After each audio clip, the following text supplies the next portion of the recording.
Okay, we got a great all-new show for you today. I know you guys like when I do an all-new show. OnlyFans has flip-flopped from their earlier position last week, and they're back in business as usual. There's a lot of interesting turns in there about banking. The stablecoin circle is cleaning up their reserves to move to a perfect dollar-for-dollar representation of their stablecoin, unlike Tether. And this is a major move for Circle. And I think it's going to have a profound impact on cryptocurrency and Tether. Finally, Warby Parker is going public via direct listing. So I'll break down the difference between D2C companies and software and direct listings and traditional IPOs. Plus, there's a little button at the end with a personal message for you. Stick with us. This Week in Startups is brought to you by LinkedIn Jobs. A business is only as strong as its people, and every hire matters. Post your first job for free at linkedin.com/twist. Drata. Don't let requests for SOC 2 compliance reports slow down your business. Use Drata to stay ahead of the curve. Go to drata.com/twist for 15% off. And Masterworks, the first company allowing investors exposure into the blue chip artwork asset class. Twist listeners can skip the 30,000 person waitlist by going to masterworks.io and using promo code TWIST. Okay, in our first story, OnlyFans has reversed their decision to not allow adult conduct on their membership service after getting commitments from their banking partners that they would not be shut down. We talked about this on the last two episodes, episode 1269 and episode 1270, back to back, because it's kind of big news on the internet in many different ways. One, it kind of dovetails with Apple scanning people's phones for content that is of an adult nature. Obviously, in that case, it's child porn. And in this case, it's, hey, there are some concerns that maybe the actors who are working on OnlyFans might not be of age. And obviously that's dependent on what region you're in, and it's a global service. So there were a lot of different theories of why OnlyFans decided to only allow adult content, i.e. pictures of yourself naked, versus adult conduct, i.e. two people or who knows what combination of people, doing sexual behaviors, just to keep it PG here. So this caused a lot of conspiracy theories when they made this announcement, and it actually inspired people to compete with the platform. One of the things that happens is these platforms exert pressure over their members, be it Facebook, YouTube, or Apple's App Store. When they squeeze their partners and they get too heavy-handed, in today's world, because it's so easy to build software, and there are so many developers, and there are so many platforms, whether it's Amazon Web Services or Bubble for no code or, SurveyMonkey, Typeform, if this, then that, you have all of these amazing services that let you build a competitor quickly. So, of course, competitors started to emerge, Tyga being one of them. He decided he would start his own competitor, MyStar, and we talked about that on a previous episode. So, large investors, of course, were hesitant to invest in OnlyFans because of the nature of the business. Even though OnlyFans is on pace to do $1.2 billion in revenue in 2021 and had over $600 million in profits, according to Axios, which is a great newsletter company. So when you look at that, don't be so surprised. The fact is, almost every venture capital firm has a no vice clause in it, including my own, which is LPs, limited partners who give venture capitalists and general partners, the people who make the investment decisions, they will say, hey, no vices, no gambling, no drugs, no alcohol, and no adult content. Why do they do that? Well, if you're running some giant endowment or family office, the people who are running those institutions might not want to be in those businesses. So all it takes is for one person, especially if you had money, let's say from the Middle East or from a pension fund or from a university, they don't want some journalist to find out you invested in OnlyFans and now it's, this very large institution is pro OnlyFans, right? It's just that simple. And cannabis is another example. So you will have certain funds that pop up. And I've actually thought about this for a syndicate, like maybe starting a separate syndicate just for gambling because I like wagering, or just for cannabis. because I think that there's nothing wrong with cannabis for society. I think it's probably arguably a lot less destructive than alcohol or a number of the prescription drugs that people are addicted to. So putting that aside, that is the background of why people don't invest. So OnlyFans, realizing their business was at risk, they went to work and they confirmed basically that the issue was, in fact, their banking partners. We are not yet in a world where banking can be just shifted over to crypto, nor will we in all likelihood, because regulations will emerge over time. There's just a short window right now to kind of innovate or break the rules or bend them with crypto. But the regulation's coming. We know that. And so that will mean people will probably try to use crypto for this. And I talked about that as a possibility. But it could also get banned by the government because they can create laws that don't allow you to use crypto to short circuit the monetary system. So here's the OnlyFans tweet. Thank you to everyone for making your voices heard. Standard PR speak. Thank you so much for criticizing us. We screwed up. Second paragraph here in the OnlyFans tweet. We have secured assurances necessary to support our diverse creator community and have suspended the planned October 1st policy change. OnlyFans stands for inclusion, and we will continue to provide a home for all creators. It's just a lot of PR nonsense speak to basically say, yeah, we were facing the risk of ruin. We were facing having all of our banking turned off. This is me reading into it. And now, because we are not having all of our banking turned off, we're going to reverse our decision. So if you would like to do adult content again, i.e. porn, feel free. And what probably happened was Tyga or other people had banking set up. And then OnlyFans probably went to their banking partner and said, hey, are you banking Tyga or these other competitors? Why can't we get that deal? Or maybe OnlyFans said, hey, we're thinking about taking legal action against you. Any of those are possibilities. Life's a negotiation. They obviously negotiate hard because they were going to lose all their users, obviously. The announcement came after OnlyFans blamed the banks for their decision to remove sexual conduct on Friday, August 21st. Dear sex workers, from the OnlyFans Twitter account, the OnlyFans community would not be what it is today without you. The policy change was necessary to secure banking and payment services to support you. We are working around the clock to come up with solutions. So there you go. What everybody thought was true. In an interview with the Financial Times on Tuesday, August 24th, OnlyFans founder Tim Stokely addressed the theories around OnlyFans policy change. Here's the quote from Tim in the FT, Financial Times. The change in policy, we had no choice. Short answer is banks. Tim called out BNY Mellon, JP Morgan, and a UK-based Metro Bank by name as prior banking partners that made it hard for OnlyFans to operate. And here's another quote from Tim in the FT. JP Morgan Chase is particularly aggressive in closing accounts of sex workers or any business that supports sex workers, i.e. OnlyFans. Stokely made it clear the previous announced policy change was only about banks. The Financial Times also noted there was some speculation around OnlyFans making these changes because of MasterCard having some sort of new merchant rules. And Tim in the Financial Times was quoted as saying, we're already fully compliant with the new MasterCard rules. So that had no bearing on the decision. More speculation had come from the assumption that OnlyFans couldn't find investors, but Stokely said that's not the case. We didn't make the policy change to make it easier to find investors. This decision was made to safeguard funds and subscriptions from increasingly unfair actions by banks and media companies. We obviously do not want to lose our most loyal creators. So, this makes sense when you see, crazy action like this where it happens really quick, whether it's a crypto company or an adult company or any other company. They could have legal issues and journalists have maybe 10, 20, 30% of the information. They're detectives. They're trying to figure out what the actual story is. And give credit to the founder of this company for coming out and putting all of that to bed. You wish a company like Tether would do that, right? Would come out and just say, hey, in that Tether investigation, we still don't know what paper they own, the commercial papers.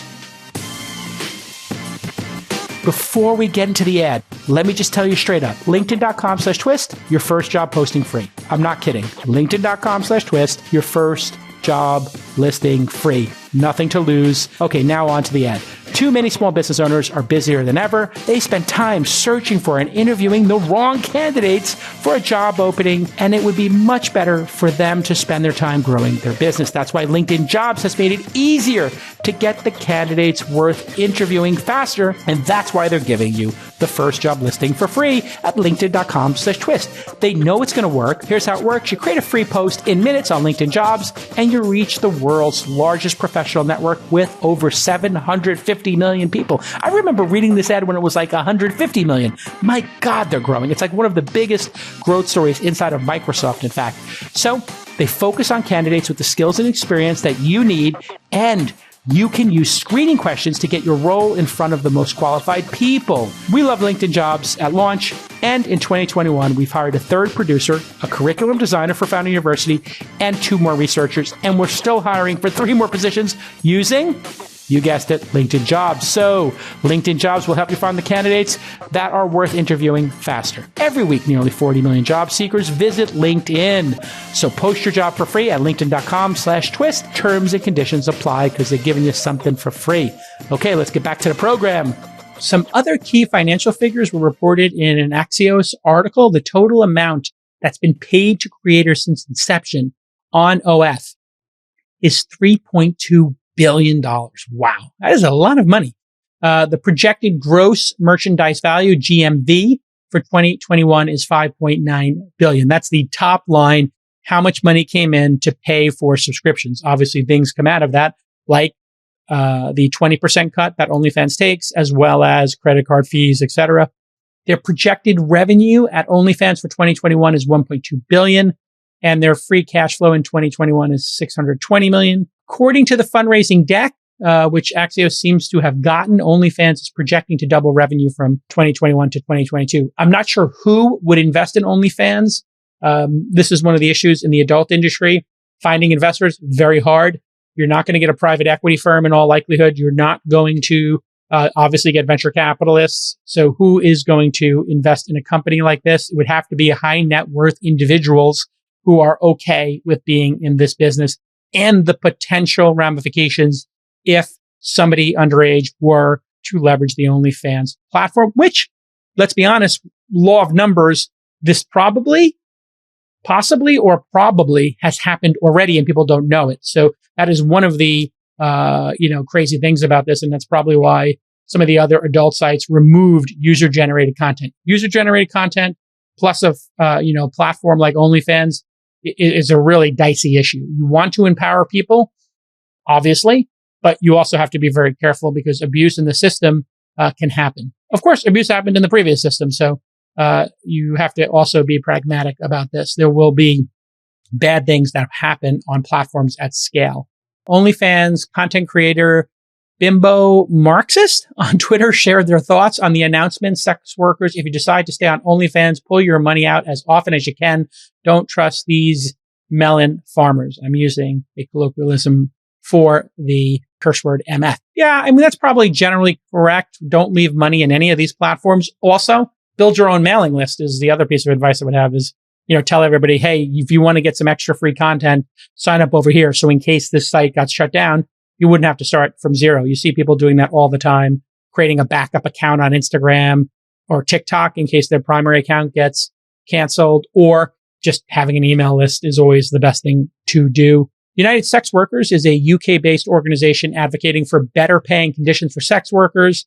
And they commented about the announcement on Twitter. Never underestimate the power of community. Together, we demanded our voices be heard. Suspended is not canceled, and OnlyFans is not to be trusted. But now more than ever, it is time we come together and fight for our rights at work. So, interesting comment there.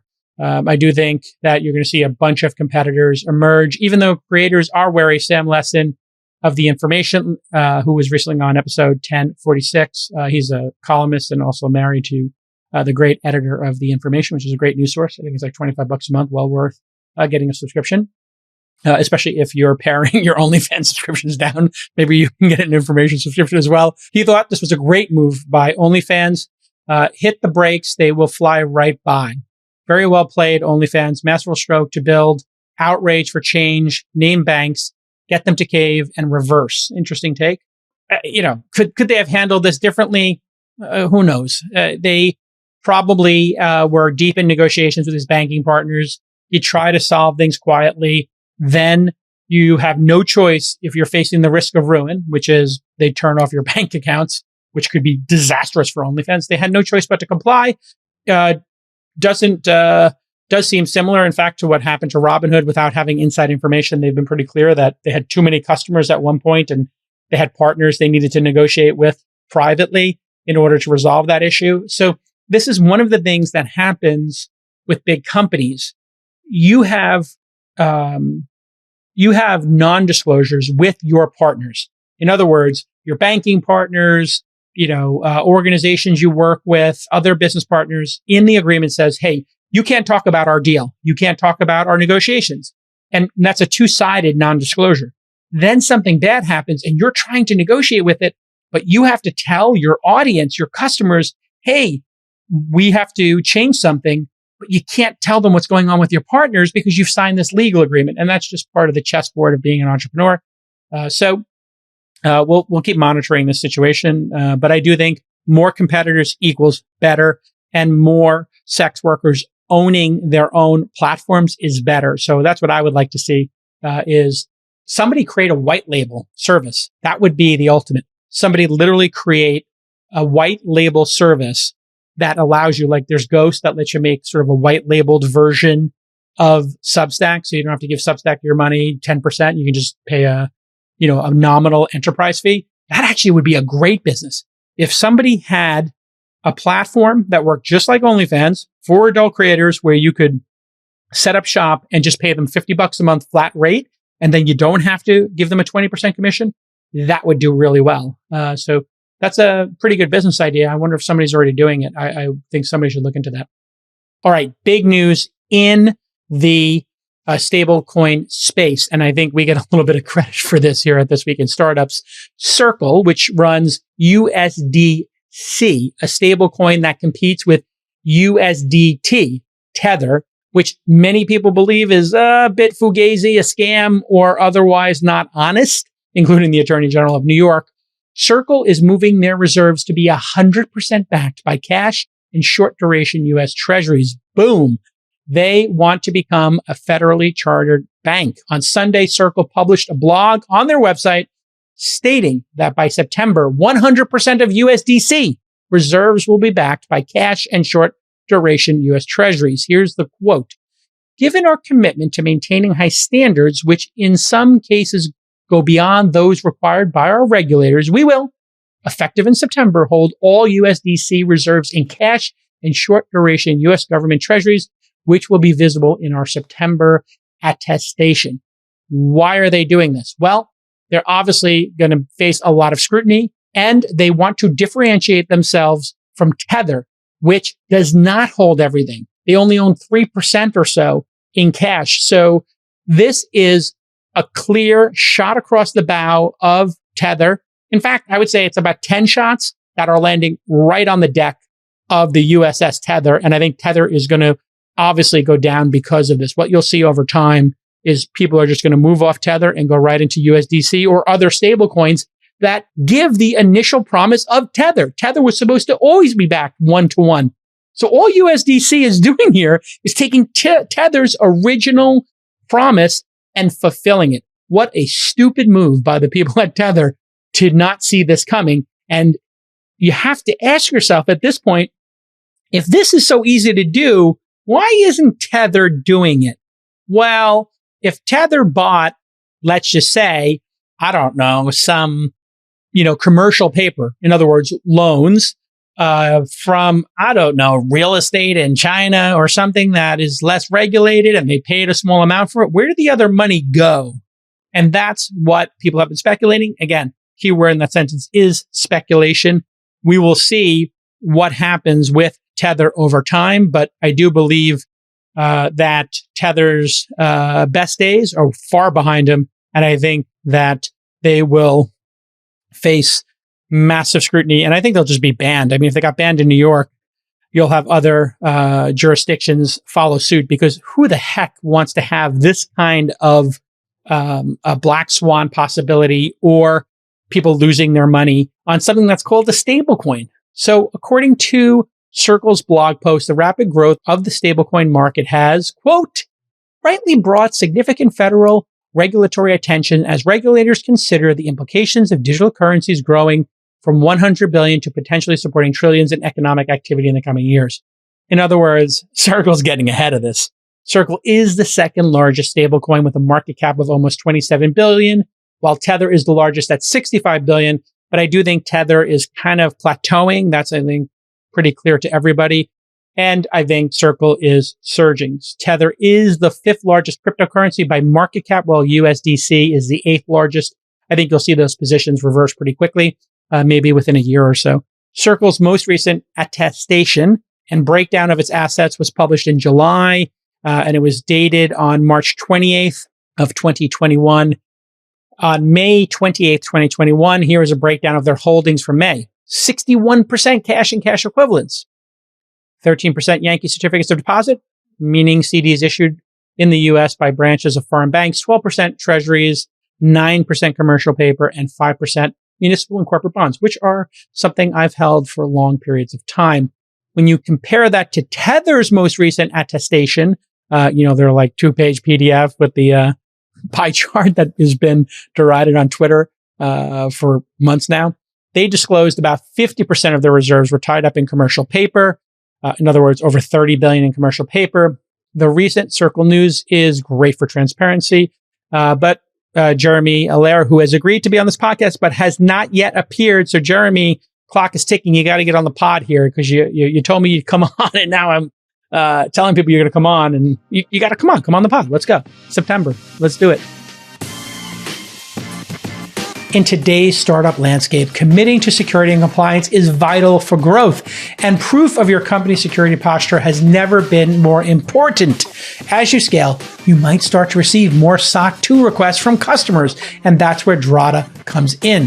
Drata is an advanced automation platform used by some of the world's leading chief information security officers, or CISOs. Drata will help you successfully meet requirements, support enterprise deal flow, and continually track compliance. Drata also helps customers easily prepare for and clear SOC 2 and other audits, so you can go from zero to audit ready in a matter of weeks. Need more? Take it from Philip Martin, Chief Security Officer at Coinbase. And here's his quote. It became clear to me right away that Drata is an engineering powerhouse. The solution they've developed is well ahead of other market players. Their approach to deep native integrations provides users with the most advanced automation available. So check out Drata's 5-star reviews on G2 and see why companies like ClearClose, SmartRecruiter, and the Good Face Project work with Drata for their compliance needs. Twist listeners can get 15% off and waived implementation fees at drata.com/twist, drata.com/twist. In an August 9th blog, Circle CEO and co-founder Jeremy Allaire, who I've known for 20 years, we're not besties or anything, we don't go to dinner, but I know him through 3 companies, Bright Cove, and then before that, he did Cold Fusion. So I've been aware of him. We've met maybe 5 times over the years. Pretty smart cat, obviously. And I think super upstanding guy, I'll be totally honest. It feels like the opposite of the Tether team, where Jeremy is like out and has been around for a long time. He's not like the CEO of Tether, who nobody can seem to find and people speculate doesn't exist, which I don't think that's true. But certainly it's very weird that the CFO and CEO of Tether are nowhere to be found. Here was the quote from Jeremy in that August 9th blog. He says, Circle is setting out to become a U.S. federally chartered national commercial bank. That's kind of a big deal. And here's another quote. Circle intends to become a full reserve national commercial bank operating under the supervision and risk management requirements of the Federal Reserve, U.S. Treasury, OCC, and the FDIC. We believe that full reserve banking built on digital currency technology can lead to not just a radically more efficient, but also a safer, more resilient financial system. Great. This means he is going above and beyond what Tether is doing. And let's face it, there's no way Tether would clear the ability to operate a bank with the Federal Reserve, U.S. Treasury, OCC, and FDIC after getting banned from working with customers in New York. That's just off the table. Circle's focus on transparency comes as Tether is reportedly facing a criminal probe by U.S. prosecutors in the DOJ, which we covered in episode 1253. Now remember, that's in addition to what happened with the New York Attorney General. This new DOJ investigation seems to be around committing bank fraud, essentially using a bank account that is not prescribed for one use for another use. And we saw this in poker, I believe, where people were unable to deposit money to play online poker back in the day.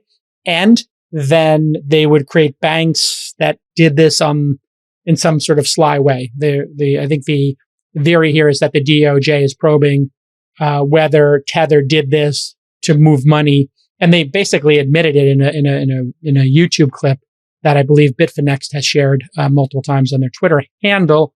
I'm really interested to see where that goes. And this is an example of once you start committing any kind of fraud or fugazi activity and you get on the regulators or Justice Department's radar, it never ends. They watch everything you do like a hawk. Because think about it.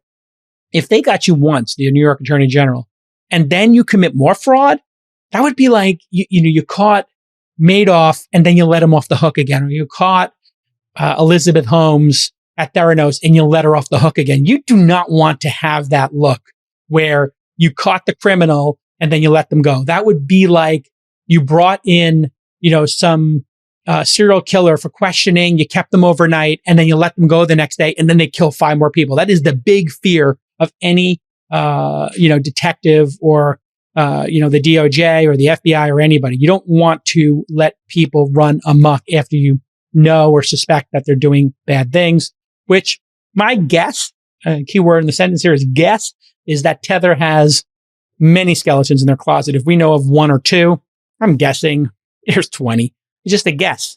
So remember what I told you in a previous episode, Circle and Jeremy Allaire are using transparency and safety as a selling point, not just for customers, because a lot of these customers don't seem to care that Tether has problems, right? And I think the customers who don't care, those customers are probably involved in money laundering, money that was gotten through activities that maybe are not above board. I think what Circle is doing here is they are really going to regulators and saying, we know you're going to have strong regulation in this space. We would like to regulate ourselves. We would like to go beyond what you're doing and then put that directly as a counterexample to Tether. And imagine if Tether gets banned. Imagine if Tether faces a DOJ investigation and it actually all comes public and they're guilty of 3 or 4 more things, which I think is possible, if not probable.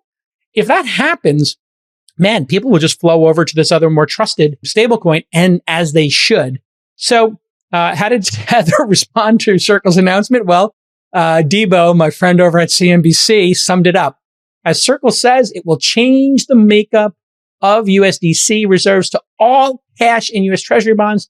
Tether applauds transparency, but says they're, quote, comfortable with assurance opinions that we have provided. You may be comfortable, Tether. Nobody else is. So we couldn't find the statement online. It seems they sent it to CNBC directly. And in this ridiculous statement from Tether, I mean, this is the height of insanity, but I have to read it anyway because it's so stupid. Tether says, we applaud our friends for embracing the transparency that Tether has pioneered in the marketplace. I made that point at the beginning of this news story, that Circle is doing what Tether promised they would do and didn't do. Now, Tether's saying they actually applaud it and that they're friends with Circle. You are not friends with Circle. Circle is going to sink your battleship. They're going to drink your milkshake, Tether. It's over. You're done. You cannot recover from this. I am predicting Tether done for anything other than gray market transactions and offshore marketplaces, and I think this is game over. I think it's game over. Checkmate. Congratulations to USDC. And it gives a clear path to other people. And you know what? I think it's good for the crypto space. All of this regulation, which I know people are complaining about. We talked about this on a previous episode. You know what? Stop crying about it. It's going to make the industry much, much, much bigger, and it's going to be more trusted. And that's a good thing. Yes, it's short-term pain. Yes, less innovation. I get it. But you can't run amok with people's money. Period. End of story. Sorry. You have to play by the rules. Everybody else in finance is playing by the rules. You can do innovative stuff, do it in a sandbox, under 10 million in tokens.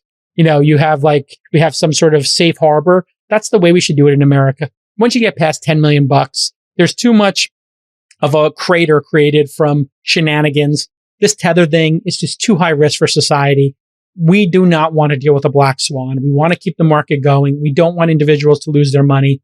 So just, create a little sandbox here and let's make everything above board. And let's get rid of players who are untrustworthy like Tether. Tether is untrustworthy. Anybody who gets banned from doing banking in New York is not somebody you should trust.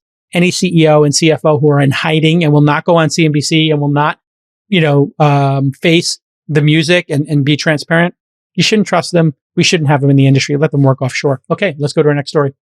Okay, Warby Parker, which makes glasses, filed their S-1 yesterday, and they're planning on going public by direct listing. Somewhere Bill Gurley is having a nice ice cold beer, kicking his feet up and feeling great.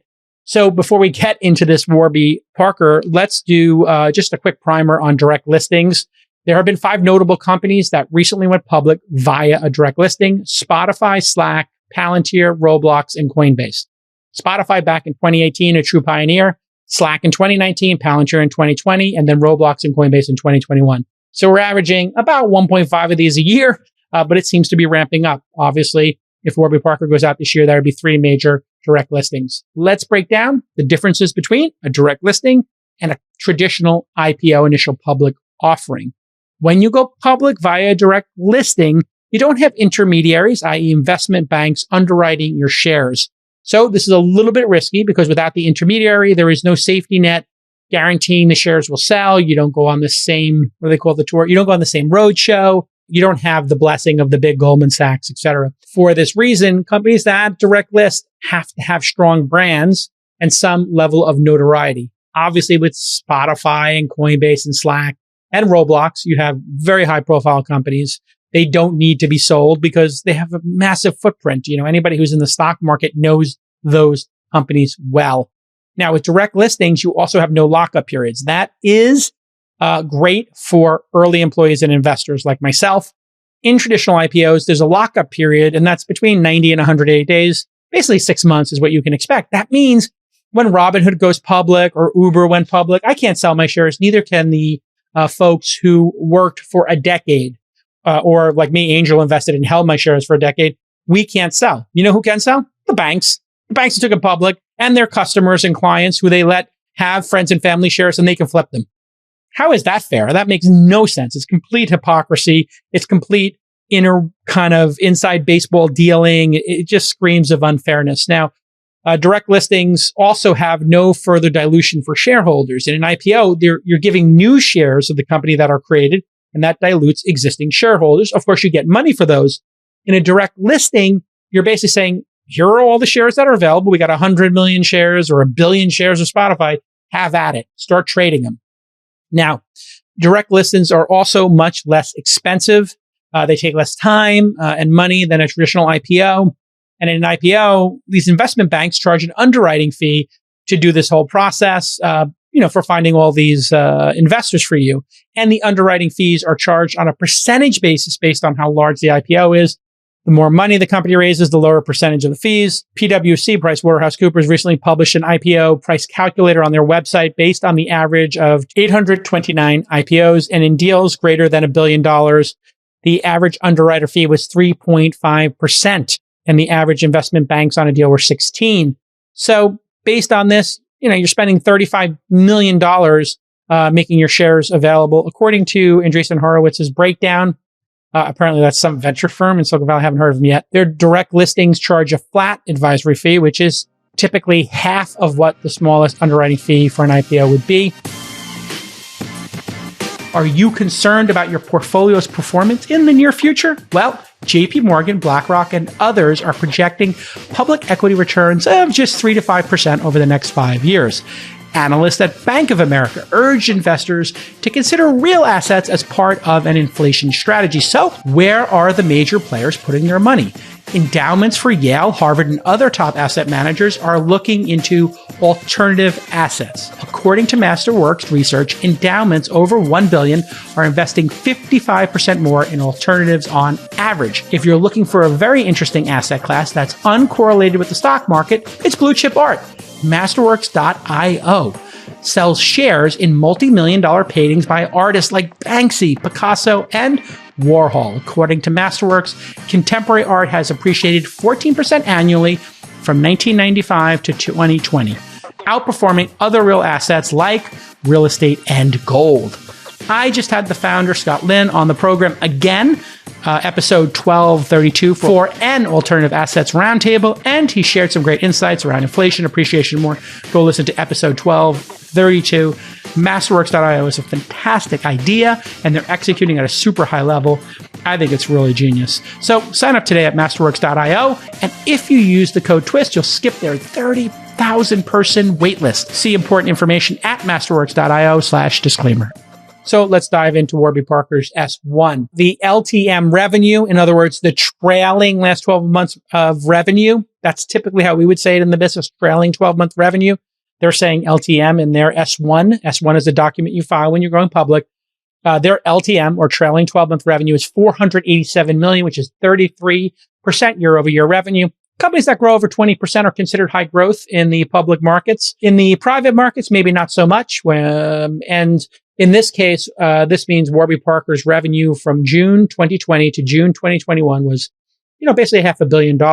So in our industry, you'll hear the term annual reoccurring revenue, ARR. That's typically for SaaS businesses. That means the revenue is guaranteed to keep going. That doesn't apply when you're selling, glasses. It's not like people are having a subscription to glasses. I mean, maybe they do have a subscription process, in which case they could say annual reoccurring revenue. LTM is the last 12 months, and people could say trailing 12 months. So that just gives you an idea of what, is actually going on with the business. A little more, I would say, honest, intellectually honest. So when I meet with founders, I just always ask them the same thing. What are the last 3 months revenue? And then I'll put in parentheses, 3 numbers, just so we're clear. I'm not looking for one number. I'm not looking for 3 paragraphs. I'm not looking for disclaimers. And man, my job is maddening sometimes. I will ask a founder for the last 3 months revenue, and they will start talking for 10 minutes, and I still don't have the numbers.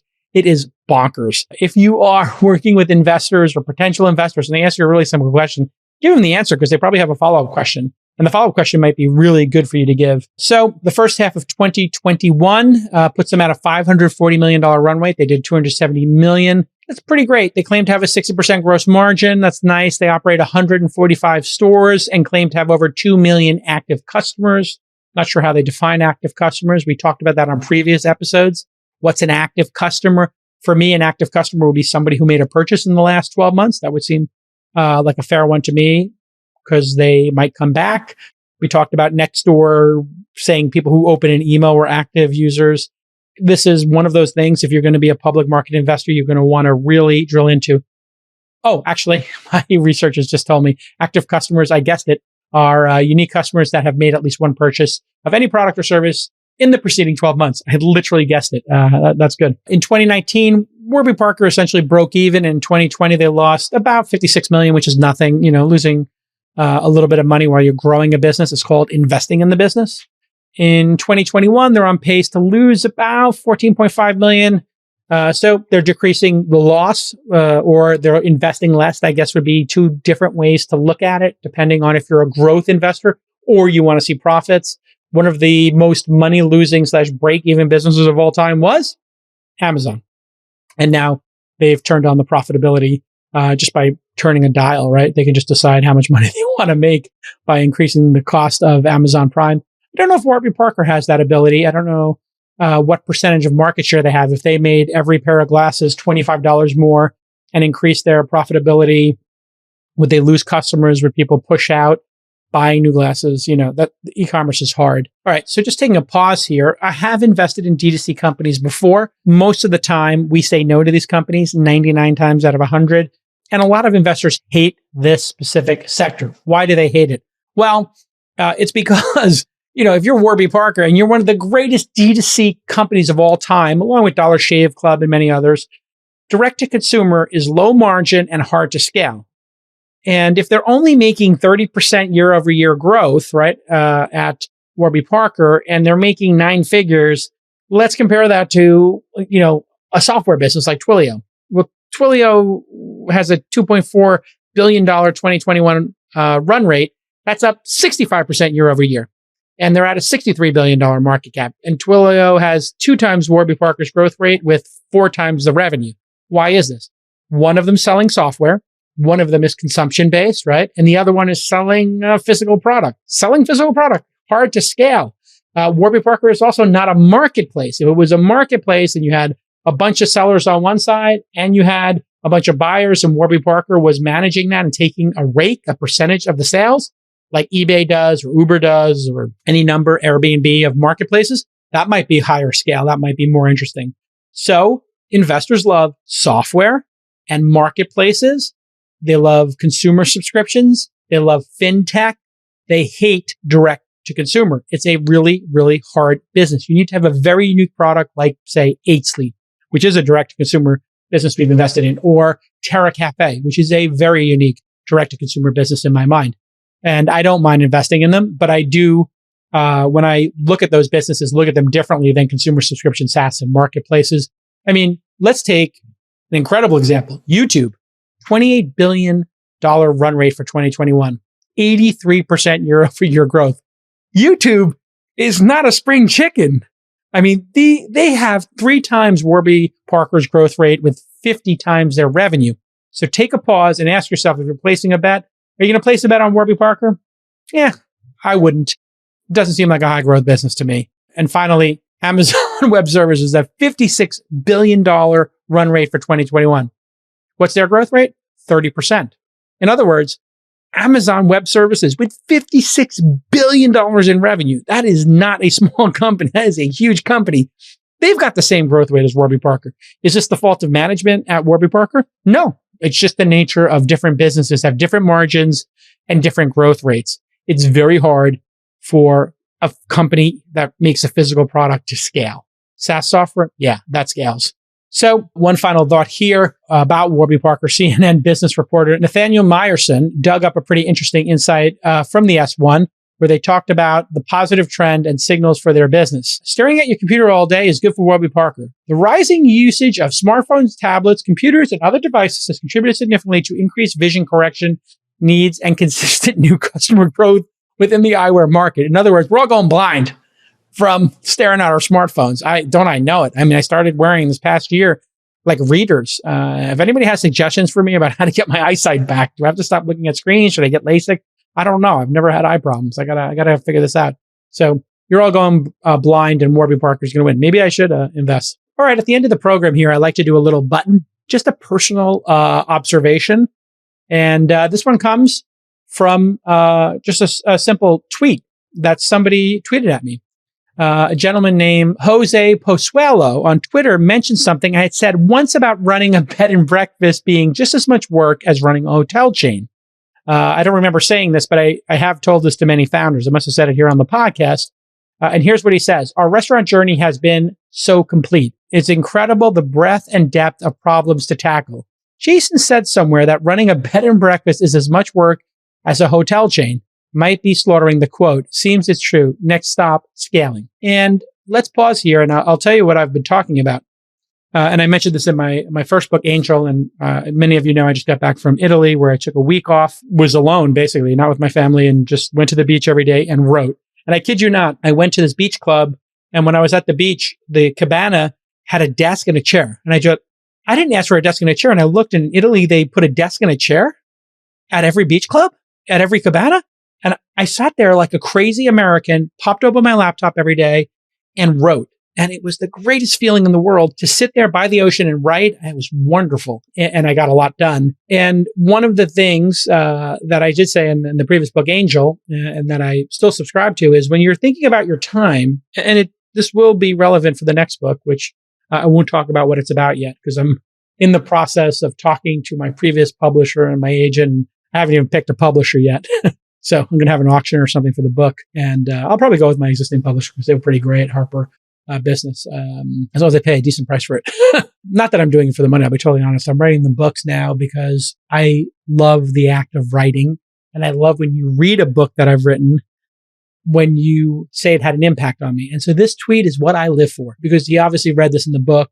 He might have heard it on the podcast as well. But the point is, pick a business that scales. Warby Parker is a business that scales, but there are businesses that scale more. If you're an entrepreneur, whatever business you pick, if you're running a hot dog stand, a bed and breakfast, a hotel chain, or Airbnb, or AWS, whatever it is you're running, if you're a great entrepreneur, you're going to spend 80 hours a week running it, and you're going to spend every other waking hour thinking about it. It's just the nature of entrepreneurship, is that it is all encompassing. If you're not all in, if you're not thinking about your business constantly, you probably picked the wrong business. But you want to pick a business that scales and that's high margin.